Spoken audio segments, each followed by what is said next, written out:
नमस्कार साथियों, यहाँ पर मैं मोहन सोनी आप लोगों के लिए लाया हूँ एक बार पुनः हिंदी का बहुत गजब का टॉपिक। हाँ साथियों, लगातार मैं एक चीज़ देख रहा हूँ कि सर्वनाम का जो टॉपिक है वो तो मैं आपको पहले पढ़ा चुका हूँ, लेकिन आपकी बहुत सारे लोगों की क्वेरी है, कमेंट है कि सर जी आखिर पुरुषवाचक सर्वनाम और निश्चयवाचक सर्वनाम के बीच हम कैसे पहचानें कि कौन आपका पुरुषवाचक सर्वनाम होगा और कौन आपका निश्चयवाचक सर्वनाम। क्योंकि पुरुषवाचक में वह आता है, निश्चयवाचक में भी वह आता है, पुरुषवाचक में भी वे आता है, निश्चयवाचक में भी वे आता है। सर जी जब दोनों में सेम सेम चीज़ होती है तो आखिर मैं कैसे पहचानूं कि कौन आपका पुरुषवाचक होगा और कौन आपका निश्चयवाचक। बिल्कुल साथियों, आपने एकदम सही पहचाना। और अगर आपको वीडियो आपके दिल को छू जाए तो आप लोग अवश्य वीडियो को लाइक करना और अपने साथियों के बीच शेयर करना। देखिए साथियों, पुरुषवाचक और निश्चयवाचक के बीच अंतर कैसे पता चलेगा। तो अगर मैं कहना चाहूँ संज्ञा के स्थान पर जब सर्वनाम आए, मैंने आपको कहा था कि हमेशा सर्वनाम कहाँ पर आता है, संज्ञा के स्थान पर। जब संज्ञा के स्थान पर सर्वनाम आए तो समझ लेना वह वाला सर्वनाम पुरुषवाचक कहलाएगा। क्या कहलाएगा? आपका पुरुषवाचक सर्वनाम। अगर मैं आपसे और कहना चाहूं, और अगर जो सर्वनाम संज्ञा के लिए आए, संज्ञा के लिए आए, संज्ञा के लिए आए तो समझ लेना वह वाला सर्वनाम आपका निश्चयवाचक सर्वनाम कहलाएगा। एक पॉइंट तो आपका यह है। दूसरा मैं आपको एग्जाम्पल के माध्यम से समझाऊं। आप जरा मुझे एक चीज ये बताना, इससे आपको सब कुछ क्लियर हो जाएगा। यहां पर लिखा है आपका आप। बेटा यहाँ पर क्या लिखा है? यहाँ पर आप महसूस कर पा रहे होगे बच्चा, यहाँ पर आपका लिखा हुआ है आप मुझसे मिलने कल आना, यानी कि आप इसमें सर्वनाम है। आखिर कौन सा सर्वनाम है? आप जरा मुझे बताना कि आप जो है ना मिलने आना, मिलने आने वाला जो व्यक्ति होगा वो कोई व्यक्ति होगा, कोई पुरुष होगा या फिर कोई वस्तु। अगर सर्वनाम आपका पुरुष जाति के लिए आए तो समझो पुरुष आपका होता है, और किसी वस्तु के लिए आए तो फिर आंसर आपका निश्चयवाचक में हम लोगों का जाता है। जैसे कि आप मुझसे मिलने आना, तो आप यानी कि जो भी मिलने आएगा वो पुरुष होगा ना, पुरुष होगा, तो यानी कि इसका आंसर होगा आपका पुरुषवाचक सर्वनाम। वो पुरुषवाचक सर्वनाम में भी अगर मैं आपको बताना चाहूँ तो आपका कौन सा होगा? वो आपका होगा मध्यम पुरुषवाचक सर्वनाम। क्या होगा बेटा? मध्यम पुरुषवाचक सर्वनाम। इतनी चीज आपको क्लियर समझ में आ गई।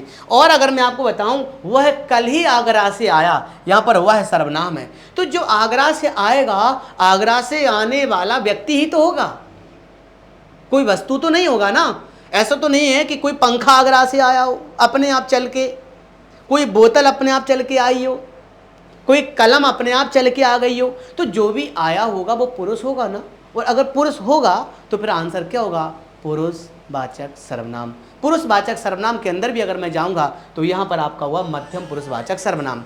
और थोड़ी सी अगर मैं आपकी बात करूं, वह लड़की रो रही थी, जरा मुझे बताना रोने वाला कौन होगा? रोने वाला लड़की, यानी कि पुरुष जाति की तो है, और अगर पुरुष जाति की है साथियों तो इसका आंसर आपका पुरुषवाचक सर्वनाम माना जाएगा। अब देखिएगा यहाँ पर वह पंखा खराब है, जरा मुझे बताइएगा यहाँ पर वह सर्वनाम है, पर यह सर्वनाम किसके लिए आया? यह सर्वनाम जो आया पंखा के लिए, वह पंखा, वह पंखा।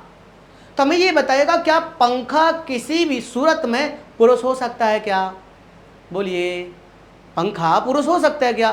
पुरुष तो नहीं हो सकता। और जब पुरुष नहीं हो सकता तो फिर आंसर इसका होगा निश्चयवाची विशेषण। क्या होगा बेटा? वह पंखा निश्चयवाची विशेषण। निश्चय कर रहा है कि कौन सा पंखा? वह पंखा। कौन सा पंखा? वह पंखा। तो यानी कि निश्चय है आपका, सुनिश्चित है, इसलिए फिर इसका आंसर आपका निश्चयवाची विशेषण आपका जाएगा। और मैं आपको कहना चाहूँ, जैसे कि मैंने आपको कहा, मान लीजिएगा मैंने आपको कहा बे कुर्सियाँ, क्या बोला मैंने आपको?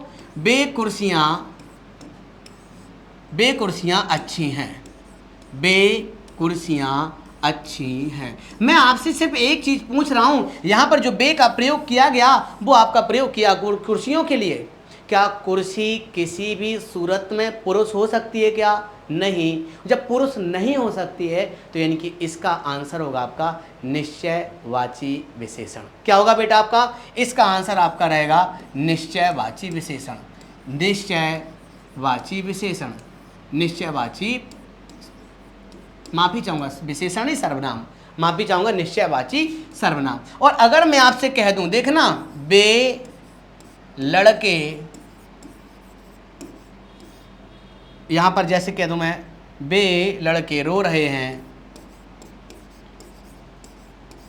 तो एक चीज देख रहे होगे, यहां पर बे जो आपका आया वो आपका पुरुष जाति के लिए आया, पुरुष के लिए आया, तो फिर यहां पर हम लोग आंसर करेंगे क्या, वो आपका होगा पुरुषवाचक सर्वनाम। क्या होगा आपका, पुरुषवाचक सर्वनाम। ध्यान रखना।